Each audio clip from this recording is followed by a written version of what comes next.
bazanye yo kugaragaza Satani mu buryo bw'ubwenge. Twese tujya guterana kuko dukunze amatorero yacu twagiyemo. Kabiri, wowe ubundi uza kumujajinga urinde niba yari imitwe badahari.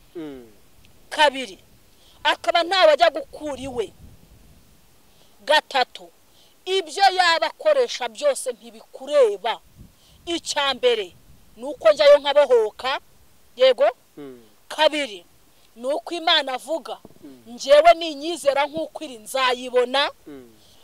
Ntekereza ko abantu baba baramuvuyeho atakivugwa atanibukwa, ariko uyu munsi aracyahagaze kandi arashikamye arakomeye. Yego. Mushumba wacu Julienne, komera. Iyo umuntu iteka ajya kurwana intambara ahura n'ibimusonga.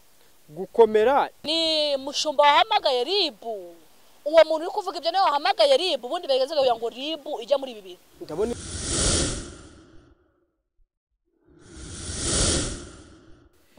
Yego. Amakuru.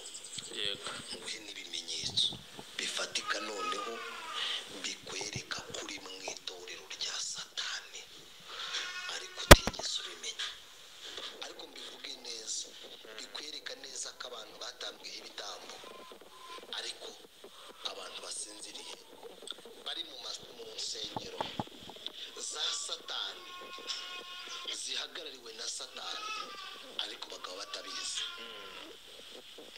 Icyambere, aya madini arimo ikintu cyitwa amabendera n'amafoto ya ba nyir'isengero, muyitondere. Ese wareka kumanikamo umushumba? Ndashaka nkubwire ko biriya ari ibigirwamana. uri kubyumva? Terekera muri system. Ari iyindi sije bazanye yo kugaragaza Satani mu buryo bw'ubwenge. Ariya mafoto yabo afite imihamuro ibirimo.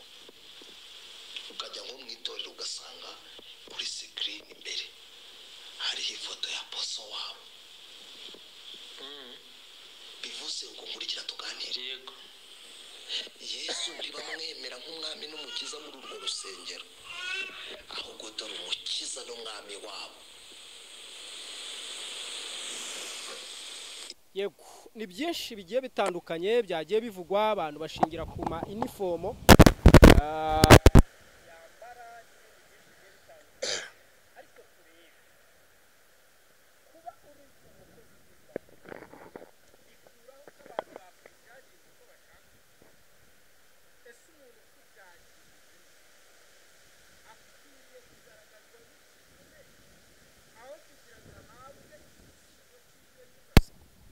Ariko ubundi hari ikintu kimwe nshaka kubaza. Aba bantu iyo bimikwa, twese nta muntu n'umwe ubuhari. Yego. Nta muntu yigeze ajya gukura iwe ngo azamubera umukristo. Yego. Ntawe yabyingingiye. Twese tujya guterana kuko dukunze amatorero yacu twagiyemo. Kabiri, wowe ubundi uza kumujajinga urinde ahamagarwa ntiwari uhari. Wakubwira bimwe mu bihamya by'iby'Imana yamukoreye. Yimikwa ntiwari uhari. Yego. Buriya umuntu ajya kuvuga ikintu ajya amenya ngo ese uyu muntu izamuka rye ryaririye. Iteka abantu bavuga umuntu bamubonye akuze. Cyose kimwe. Igihe hari nshaka kugira ngo nge ntindeho cyangwa se nanasobanure muri uyu mwanya. Si ngombwa ko ubundi bunavugaho ibintu byinshi kuri we. Niba yari imitwe badahari. Kabiri, akaba ntawe ajya gukura iwe. Gatatu, ibyo yaba akoresha byose ntibikureba. Icyambere nuko njyayo nkabohoka. Yego. Kabiri, nuko Imana avuga njyewe ninyizera nk'uko iri nzayibona. Gatatu, niba ubwama akorera igihe nikigera tuzabimenya. Yego. Tuzamenya Imana yakoreye niyo atakoreye. ntabwo turi imana ku buryo tujya tuza guca imanza. Ubwo bwami bwa Satani wowe ubuvuga urinde, yego ntawe uragera kwa Satani ngo azadushushanyirize uko hameze. Nta mukiziriko we wamushyizemo kugira ngo ujye gutaranira mu bwami bwa Satani.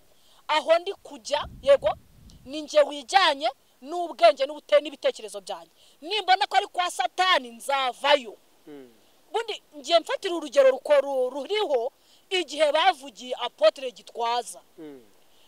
Ntekereza ko abantu baba baramuvuyeho atakivugwa atanibukwa, ariko uyu munsi aracyahagaze kandi arashikamye arakomeye. Yego mushumba wacu Julienne, komera. Iyo umuntu iteka ajya kurwana intambara ahura n'ibimusonga. Gukomera nibyo, ariko ahangaha abantu benshi turi kwibaza, ni ngombwa ngo hatagingwe ribu ibizemo? Erega umuntu nicyo kibazo ubu. Nabwo ikibazo ari ukuba bavuze ko ari intumwa ya Satani. Reka tuvuge kuri iki kintu cy'ubuyobozi. We yanabyakira kuko ni umukozi w'Imana nyine. Ahubwo wenda bafite icyo bapfa. Ahubwo uyu wabivuze icyaha kirimo gituma hamagarizwa ahururizwa inzego. Nese ubundi njyari ikintu nshaka kubaza. Ni mushumba wahamagaye ribu. Uwo muntu uri kuvuga ibyo nawe wahamagaye ribu, ubundi bageze kugira ngo ribu ijya muri bibiri. Ndabona imvura iguye. Mbona imvura iguye, reka tujye hariya. Upfura kizima. None agira uwo muntu uje kugufasha muri ubwo buzima, uzirinde kumubeshya. Kuko nubeshya uyu muntu azabona ko n'ibindi byose waje uje kubeshya, agufate mu buryo butari bukwiriye. Murakoze. Ngere reka nkubwire.